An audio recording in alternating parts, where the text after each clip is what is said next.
All right, let's do this. Diamond Envy Podcast. I'm your host, Tyler McComas. Diamond Envy, as always, brought to you by Cavens Group. Check them out, cavensgroup.com. Yes, my name is Tyler McComas, and I was completely wrong about what was going to happen in Bedlam over the weekend. I gave a game-by-game breakdown of what I thought would happen at Love's Field, and yeah, needless to say, I missed miserably on all three game predictions. Oklahoma State came in first two games, and man, did they play well. Tip your cap to Oklahoma State. Is this Kenny Gajewski's best team? I don't know. It's probably in consideration, but this team, when you look at the rest of the country and kind of just how open things are right now, I think Oklahoma State can absolutely do some damage. Yeah, now enter the postseason. Now entering the postseason. Big 12 softball tournament coming up this week. Oklahoma, the 2 seed, Texas, the 1, Oklahoma State, a 3. So decent chance that we get to see a Bedlam rematch. But let's hop right into what happened over the weekend. And you know what? It's funny because I feel like we've seen that series before. The series that we just watched, I feel like I've seen that series unfold many times. And really what I'm talking about is the first two games of the series. It was, I've seen this before. But it's always been the opposite of the way that it actually went down on both Friday and Saturday. Normally, it's OU getting the big hits, making the big pitch, making the big-time defensive play.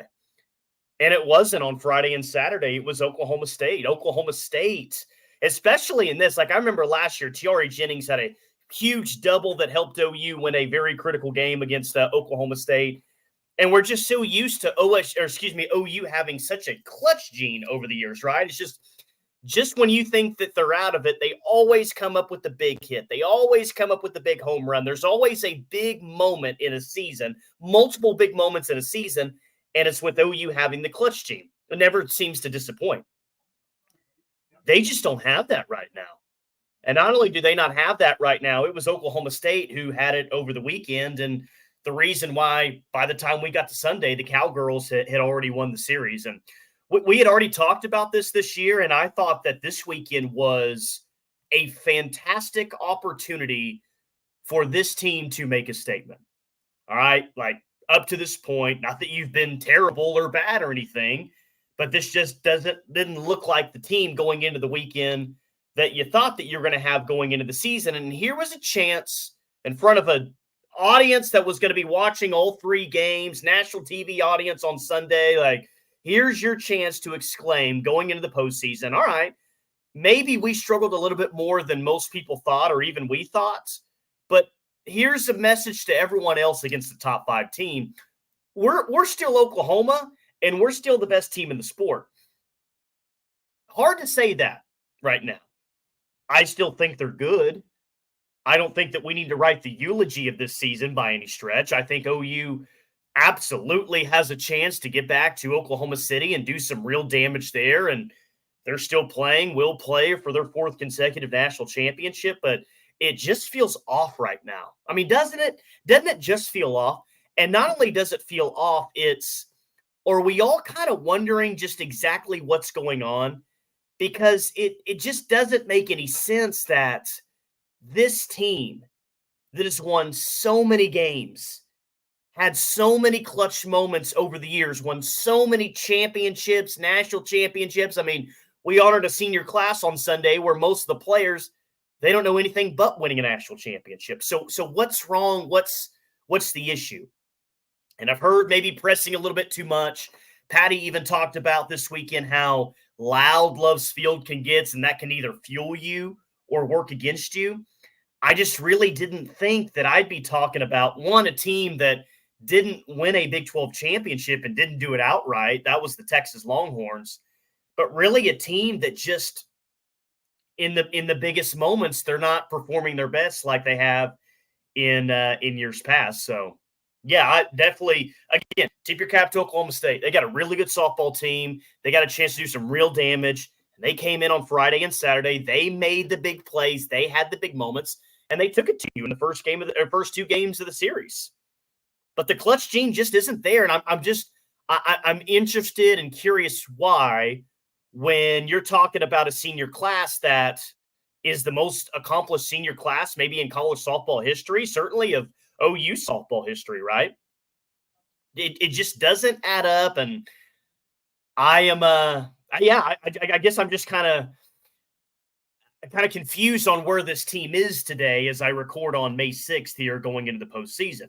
I don't think that they're a bad softball team by any stretch. They're not a bad softball team. But are they good enough to win a national championship? We've talked about that consistently since Patty said a month ago that she didn't think this team was good enough to win a national championship. And I'm wondering here, a few days before your first game in the Big 12 tournament, is this team good enough to, in fact, win a national championship? I think we'll find out that answer pretty soon. I do think it's very wide open right now. Texas is going to be the number 1 overall seed, most likely. Tennessee's right there. Oklahoma State's there. This feels about as wide open going into conference championship week as we've seen things in quite some time. Because big, bad Oklahoma of years past isn't seemingly standing there this time around. And we've had some really fun Women's College World Series tournaments, some really fun postseasons. But here recently, there's always been Oklahoma standing there, and you say, all right, talk about whoever you want to go win a national championship. But Oklahoma is the favorite. I don't know if Oklahoma is the favorite right now. I really don't. Kenny Gajewski has one of his best teams, maybe his best team. I think absolutely Mike White has his best team. This is the best team that maybe Tennessee's had since Monica Abbott was in the circle. It truly is wide open. And where does Oklahoma fall into that equation right now? I think they do still fall into the equation. But if this team is going to continue to play like it's almost rattled at times, I can't confidently say that I think this team's going to win another national championship and win its 4th consecutive title.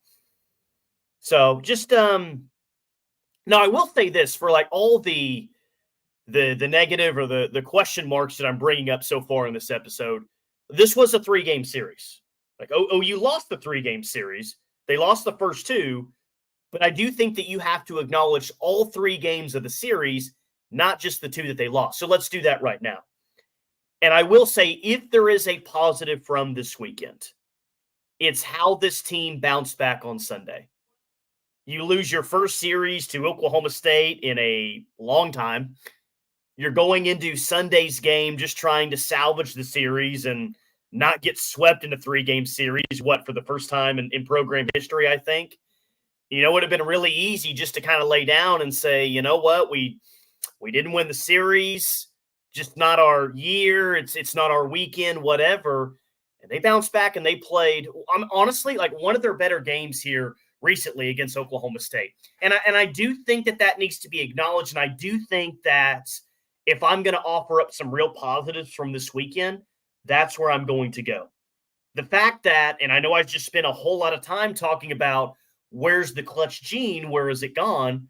Well, that was a 2-2 game in the bottom of the 6th inning yesterday.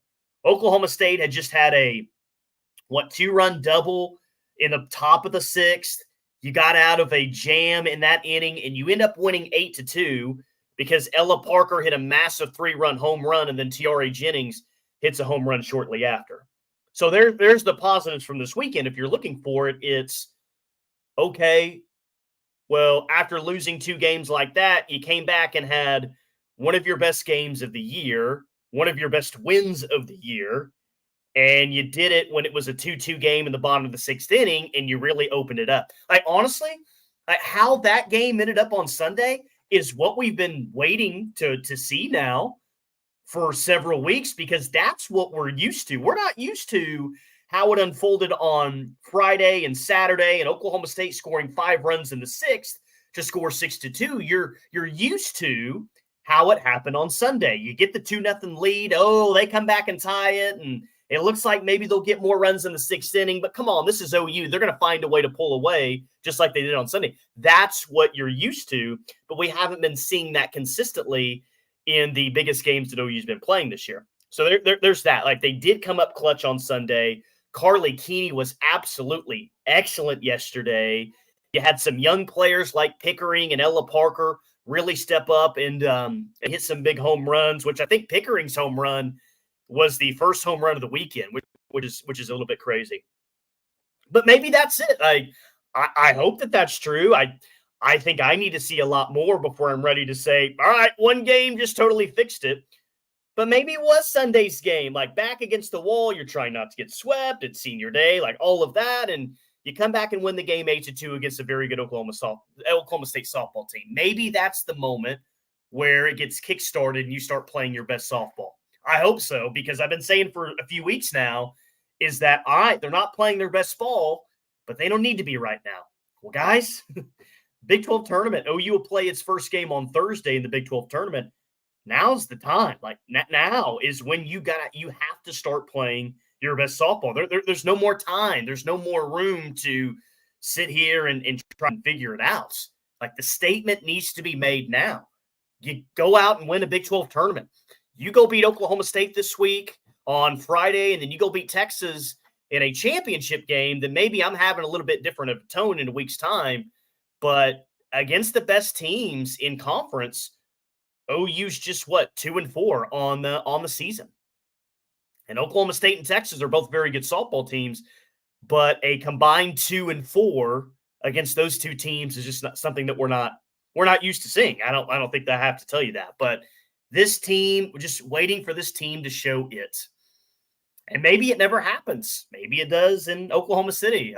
Maybe they need to get away from Love's Field for a week and really put things together, because I think that they're going to play Oklahoma State again on Friday. I really, really do. And what have you got on a neutral field against the Cowgirls this time around? But I'm definitely more unsure. At this moment on May 6th, I'm more unsure going into a postseason than I have been in a long, long time. It's just a weird spot to be in, that I just don't know where this team is at. I don't know where this team is. And, even some things recently that had been pretty good, like your pitching didn't deliver in the biggest moments on Friday and Saturday. Carly Keeney, a name that we weren't talking about nearly as much as Kelly Maxwell and Kirsten Deal, kind of was the star of the weekend in the circle, if you ask me. So we'll see if she gets more opportunities moving forward, but not the weekend that you were wanting to have, losing 2 of 3 against Oklahoma State. But hey, proud of the response on Sunday, and maybe, again, there's the positive. Maybe that gets things kickstarted here as we go into the postseason. As always, I want to hear what you guys think, what your thoughts are on things. DM me, Tyler McComas, on social media. You can find me on all platforms there. Would love to read. Got Brenda's messages over the weekend. Got some other messages over the weekend, Jessica Boehm as well, which I'll share maybe at some point later on this week. But I'm waiting on it, just like you guys are waiting on it. It's just not showing up right now. And just curious what the real root of the problem is right now. The pitching's got to be better than it was this past weekend. I know Kelly Maxwell, that was a storyline, all that. But the Kelly Maxwell-Kirsten Deal duo that we've been used to seeing so long, or, for the past month or so, that's been so good, OU's going to have to be better here moving forward in the circle for sure. For sure. I mean, and there were still some really good defensive moments, including on Sunday. But there's just not a whole lot of games that you're seeing from this team where it's complementary on all sides. Like, OU's been able to win games, but maybe one game is, the pitching was really good, the defense was really good, but they won the game because of a dominant performance in the circle, and they won 2-1.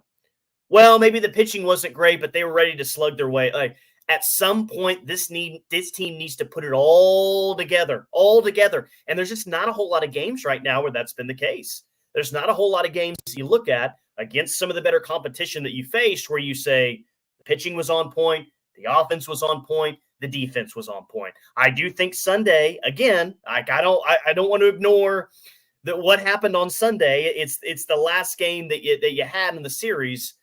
But that was one of the few times, I think, against some of the better teams you played that we say all 3 phases of the game were on points. Needs to be more consistent, that's for sure, or you'll find yourself having an early exit in the Big 12 tournament. But as we process this one, at least it is the most fun time of the year. The Big 12 tournament in Oklahoma City is approaching.